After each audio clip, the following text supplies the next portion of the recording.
iti lubong dagiti scientist. NASA has made and have started a big project nga they are trying nga agaramid iti wagas nga iti tao ket mabaling agbiag iti Mars. That has been a controversial nga news iti last year, right? Nga kunada we will do our best nga iti tao ma-occupy nanto iti Mars and mabalindan tong agyan iti Mars. In the thinking later on, it's because madadaal to ti lubong at least aday ti mabalin nga pagyanan ti tao. Adadag iti na-recruit nga mabalin nga nagpa-reserve danto iti Mars and ahong kamo numano kada kayo ti nagpa-recruit nga agyan tumot iti Mars. And I don't know if you would like to stay there iti planet nga Mars. But that was a big project. Ito'y nga raramidan na iti NASA, iti lubong iti science, tapno may preserve iti tao, iti existence na. Well, the Bible had spoken about this matter matlang. Kinagpaiso na iti Biblia kat isuro na nga there is also a place ngayon sagana ni Apo Diyos.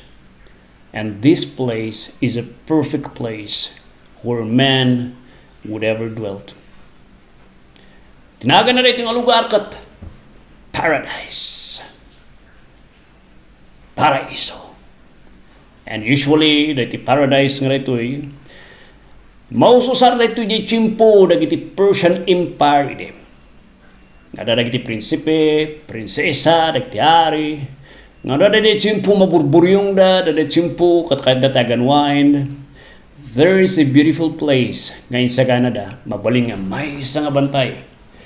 Inaladan na di jay, inkargadami dagiti animals jay, ginardinda, pinapintas da, the architecture, tapnum maanuain jay leader da. And that is what they call the paradise. No maburburyong leaders they would go to the place and malpas, apan ag-ananup, ag-unwind, ag-refresh, tapno maliliwa iti dadagsan, problema, or ma-refresh damanan nga agserbi kan manginaulo dagiti tattao da. And they call that place paradise. Paradise kat isumat lang di langit. Paradise is a description iti langit. Nga kahit nangasawan, it's a beautiful place.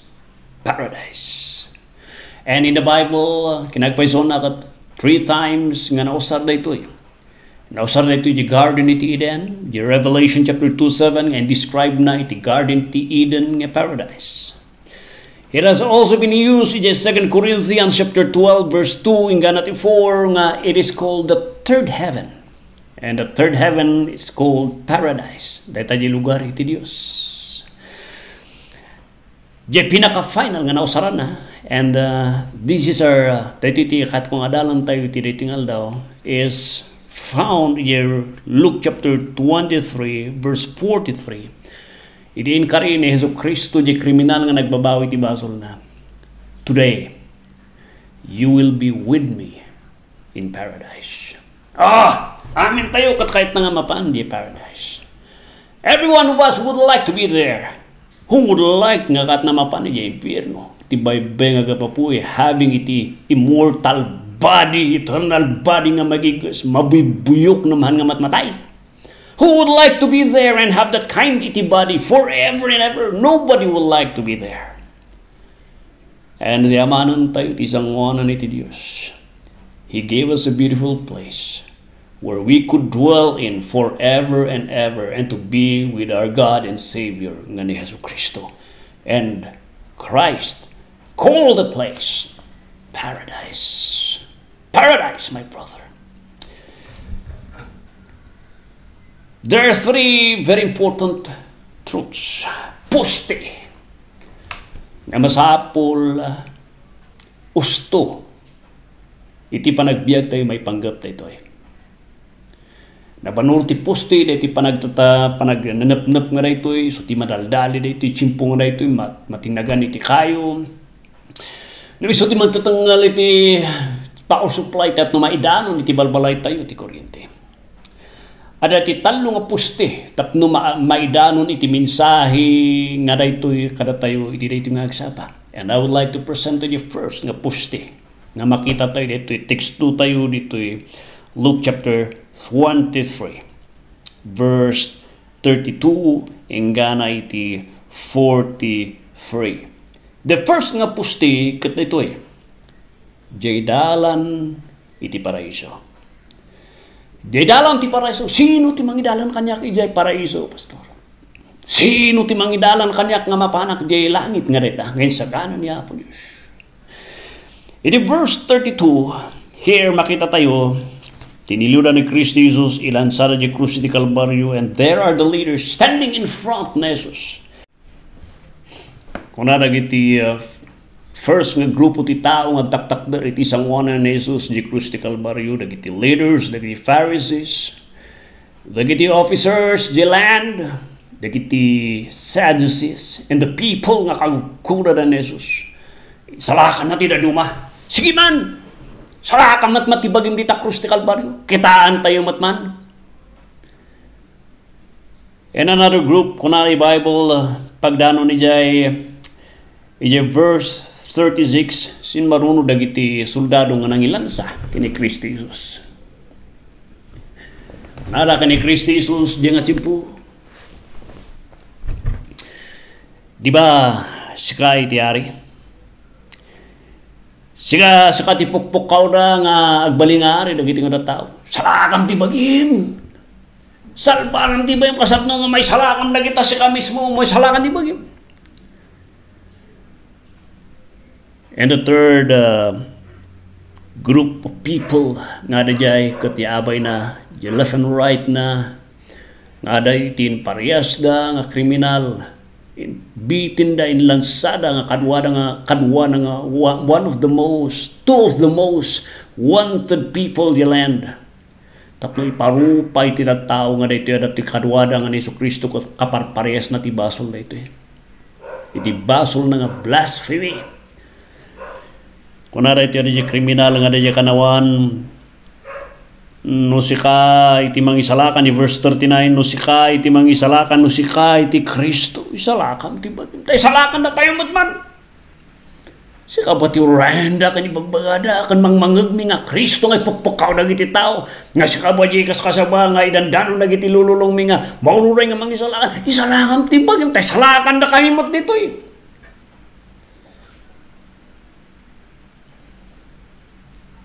So here are the group of people standing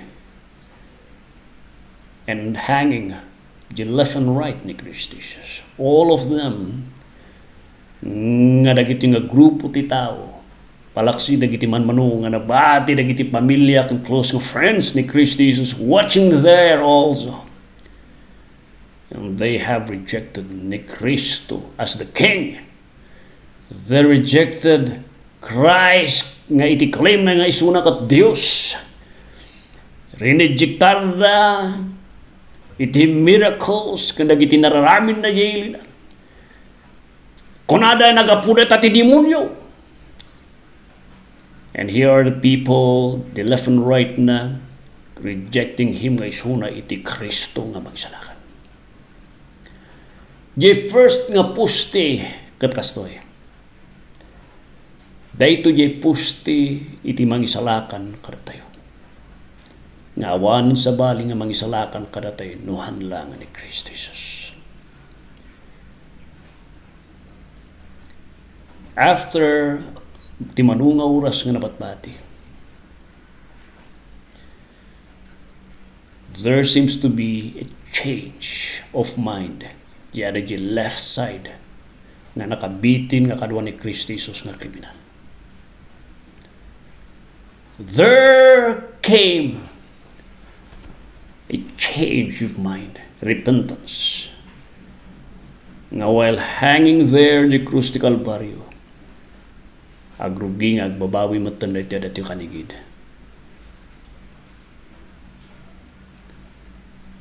And while on the right, palalo kan itutuloy na lahat ti panang angangaw na, panang kankantsaw na, kan panang idadanes ni Kristo Jesus. The man on the left said, Apa awan respeto ti Dios.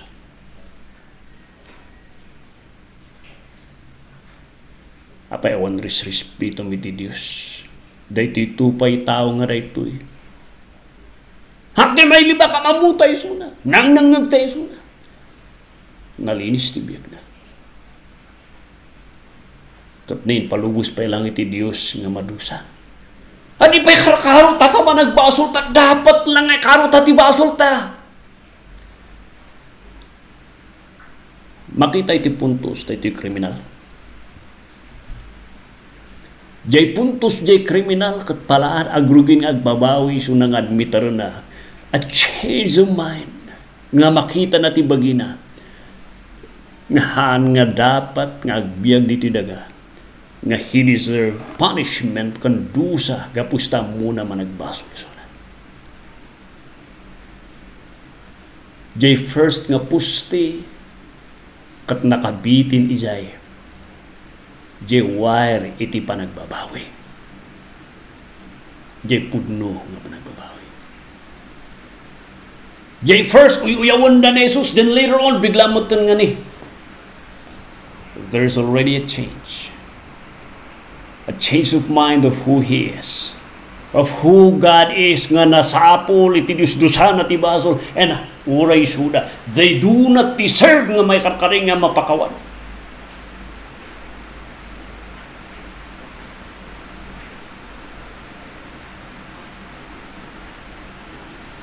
And there is a change of mind concerning dito nga Kristo nga kankantsawan da. Ngay di first nga inbitin nakabitin da, palalo ti uyaw da, itatan ko na daytoy nga kadwata, awan pulos basol na.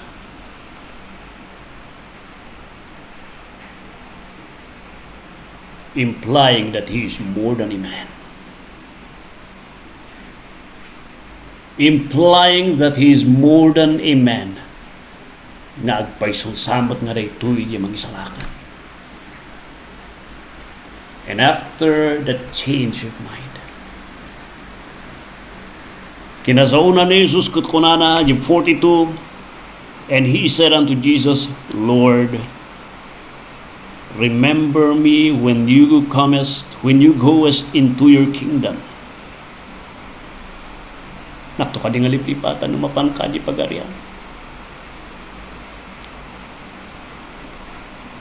Daytoy Jesus, nakatkatawan ng Kristo. Then nag-change ti mind na nga. He is more than a man. He is a sinless man. He is God. And actually, He is the Lord. In kunana, Jesus, Apo, Lord, equal with God the Father. The title is a title. Nga may iti title ni God the Father, the Old Testament. Kurios!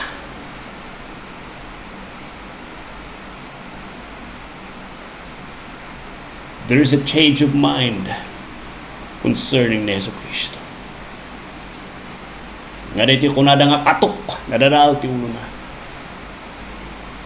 That He is more than just a lunatic nga tao di panahon da. But He is the Lord. What is that? There comes faith kini Kristo. Repentance and faith kini Kristo Jesus. Awanan na duma. And I would like ngay kanti importansya na faith in Christ alone na awanan tingayon na.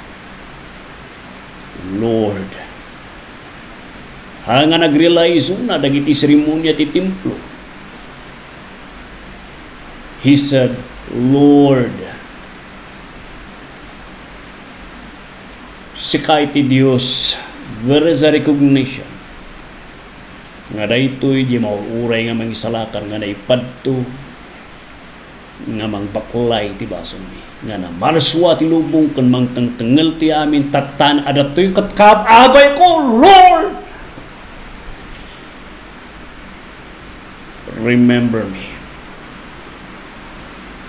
when you go into your kingdom. It's just a one sentence statement ti faith na nga express na ti prayer na ti sangwanan ni ti Dios. Han nga masapo nga nagpinta-pintas.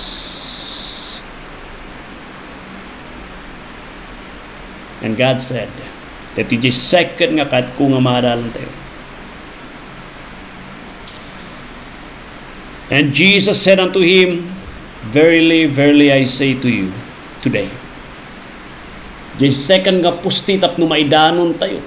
Iti pagarian ti Dios, ti paraiso. The second nga pusti kat jay tsimpo. Jay oras. Jay oras no kasatno nga ma-secure tayo.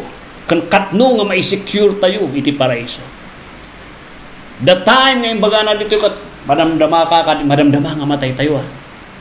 No, he did not say that. Hana yung baga no, jay chimpo nga nagaramik ka iti napintas nga ramid, jay iti daga. Awan mat chimpo da. No, jay chimpo nga nabautisaran ka. No, ada ka ito'y sekta kan simbahan nga da ito'y. Relihiyon nga da ito'y, kastoy-kastoy. No.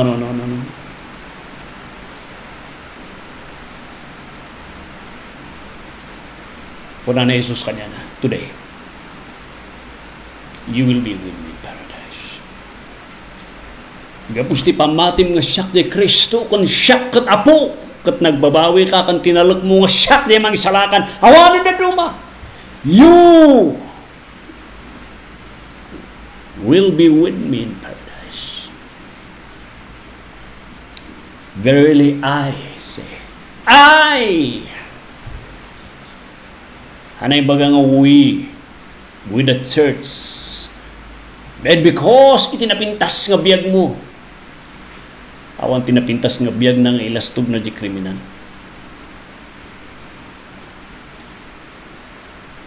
Today, you will be with me in paradise. Gapusta, nagbabawi ka nga sincero. Gapusta, inanay mo nga siyak, kat siyak di Kristo, kung siyak kat apo equal kini Diyos Ama. You shall be with me in paradise. And that's the third. After di pusti iti dalan, after di pusti iti chimpo nga may security pantayo di paraiso, ada di pang talo nga pusti tapno may danon kada tayo. Di mensahe nga mga mapangidalang kada tayo dalangin kada tayo. Di promise. The promise is today you will be with me in paradise.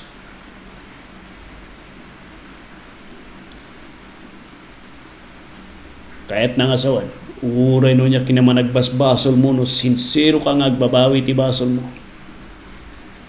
Kan talkem ni Jesu Kristo, yung krus ti Kalbaryo nga isuna kat isu iti Kristo, kan isu kat apo. Pasakop ka, tinarabin na. Isurrender mo ti biyag mo kanya na. Kahit nangasawan. Naisagana iti lugar ti paraiso kanya.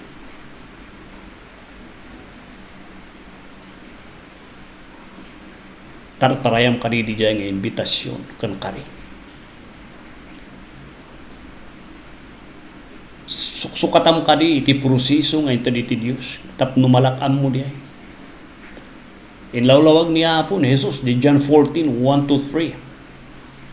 I go and prepare a place for you, and if I go and prepare a place for you, I will come again and receive you unto myself, that where I am, there you may be also. That is the promise to heaven and paradise. And kunan ni Thomas, how can I be there? Kunan ni Jesus kanya na, Thomas. Kunan ni Jesus. Jesus answered Thomas, I am the way. Kunan na siyak lang tidalan. Siyak lang ti pudpudno, siyak lang ti makaita di tibiyag. Awan ti mapan ti pagarian ni Amak. Di paraiso nga na ito. But by me. About ti saran ni krus ti Kalbaryo, gay.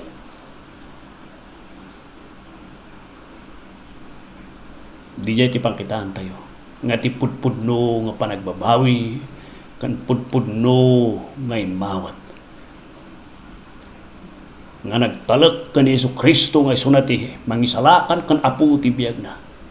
kat may salakan. Namaganak siguro ng pastor, nag-aduti ang amumi, nakasaping baga rin, nagsangit-sangit na pa yun, nagsubli na man lang man nga artok kan ka. Nagsubli na matlang asugador, babayero na pa itata. Nagado pa'y biso da, nung kunada inawat na ni Jesus, handa nga pudpudno nga nagbabawi.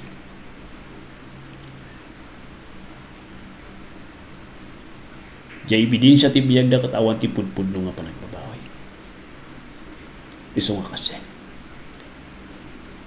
Iti pudpudno nga panagbabawi nga nabaliwan ti panunot na.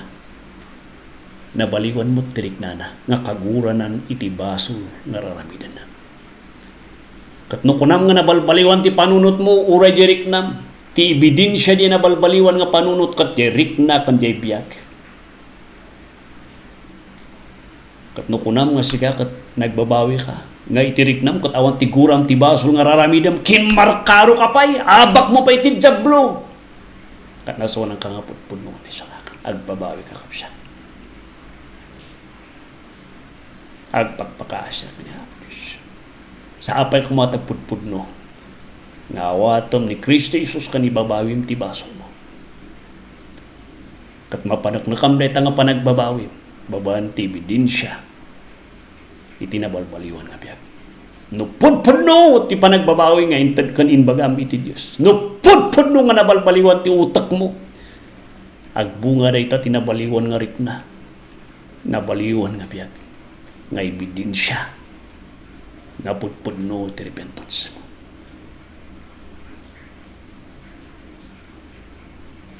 Sa apay ko tatalkang ni Kristo Jesus. Sa apay ko makapsat. Sa apay ko matamapan kay ti paraiso. Kasapulam di talo nga pusti nga mangidalan kan mangiturong kanyam.